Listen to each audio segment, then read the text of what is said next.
ሰላም እንዴት ነህ? ዛሬ አእምሯችን ውስጥ ስላለው ኒውሮፕላስቲሲቲ ስለሚባለው ሂደት በደንብ እናወራለን። ወደ ቪዲዮ እንሂድ።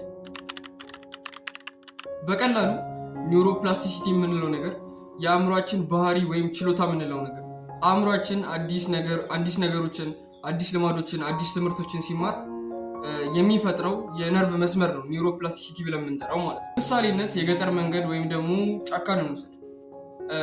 ጫካ ወይም የገጠር መንገድ በገጠር መንገድ እናስበው። ሳር ምናምን አለ እና አብዛኛው ሰው የሚሄድበት መንገድ ያቺ ቀጭን መንገድ ትሰራለች፣ አብዛኛው ሰው የሚረማመድበት ማለት ነው። ስለዚህ ያቺ መንገድ እንዴት ተፈጠረች? ብዙ ሰው በዛች በኩል ስለሚረማመድ የራሱ መንገድ ሰራ፣ በዛ በኩል ሳሮቹ ጠፍተው መንገድ ሆኗል ማለት ነው። አእምሯችንም ደግሞ ልክ እንደ መንገዱ ነው። አዲስ ነገር ስትማር አእምሮ ውስጥ መንገድ ይከፈታል። ያን ነገር በደጋገምከው ቁጥር ደግሞ ያ መንገድ እየሰፋ እየጠነከረ ይመጣል ማለት ነው። አእምሮ ውስጥ ወደ ቢሊዮን የሚጠጉ ኒውሮን የሚባሉ የነርቭ ሴሎች አሉ። አዲስ ነገር እየተማርክ ስመጣ፣ አዲስ ነገር እያወቅክ ስመጣ እነዛ ሴሎች እጅ ለእጅ እየተያያዙ ይመጣሉ ማለት ነው። ከራሴ ታሪክ ተነስቼ እንደውም ምሳሌ ልስጥ። እዚህ ጋር ዘአልኬሚስት የሚለው መጽሐፍ አንብበው ሊሆን ይችላል። ካላነበብኩም ሪኮመንድ አደርጋለሁ። ያበደ መጽሐፍ ነው እና እሱም መጽሐፍ ያነበብኩት በፒዲኤፍ ነው እና በፒዲኤፍ ማንበብ ደግሞ በጣም ነው የሚያስጠላው። የለም ይደብራል። እንደዚህ ፊዚክስ እንዲይዘው መጽሐፉ እንደምታነበው አይሆንልህም፣ ደስ አይልም። እና ለእሱ ችግር ምን መፍትሄ አድርጌ ያመጣው በስልክ ይዘው ባክግራውንድ ሚውዚክ መክፈት ማለት ነው። እንዲህ ለስላሳ ሚውዚኮች ፒያኖም ሊሆን ይችላል ምናምን እና እነሱን ከፍቼ ነበር ማነበው ማለት ነው። እና 3 ሚውዚኮች ነበሩኝ የዛን ታይም። ከዛን እነሱን እየደጋገምኩ ነበር የምሰማው ዘአልኬሚስትን እስክጨርስ ድረስ ማለት ነው። ከዛን ዘአልኬሚስትን ጨረስኩት። ከዛን እነሱን ሚውዚኮች በሰማው ቁጥር ማለት ነው ምን ትዝ ይለኛል?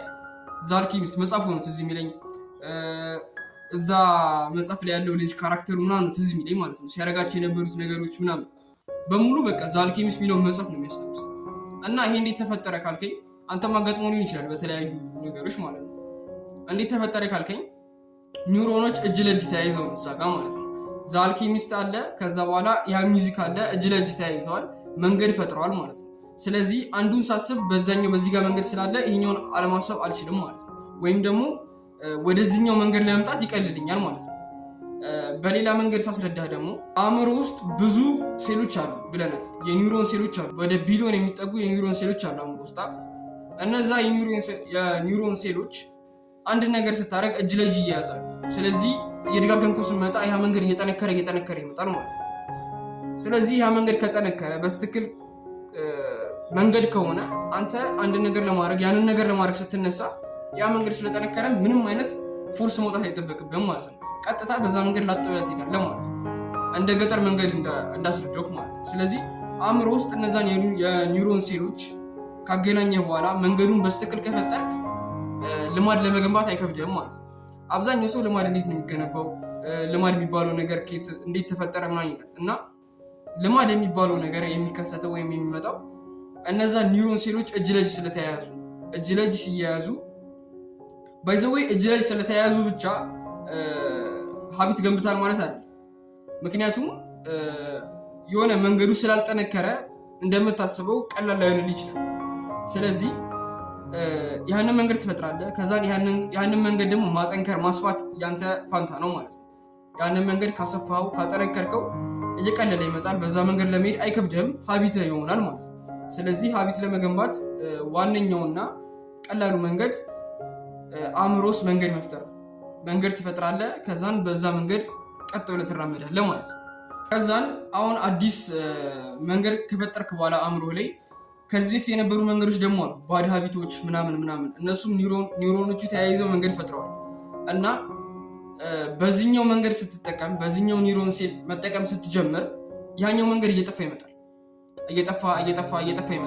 የገጠር መንገድ አሁን ለምሳሌ በአንድ በኩል ብዙ ሰው ይረማመድበታል ምናምን መንገድ ሰርቷል።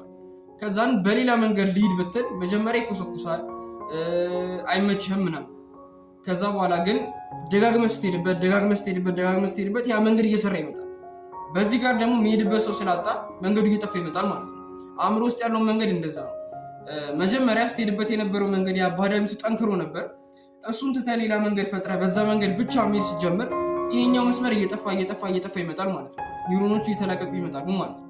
ስለዚህ ያን ባዳ ቤትን ልታፈርስበት የምችለው ቀላል መንገድ እና ጥሩ ወይም ደግሞ ጉዳ ቤትን ልገነባበት የምችለው መንገድ ዋነኛው መንገድ ይሄ ነው ማለት ነው።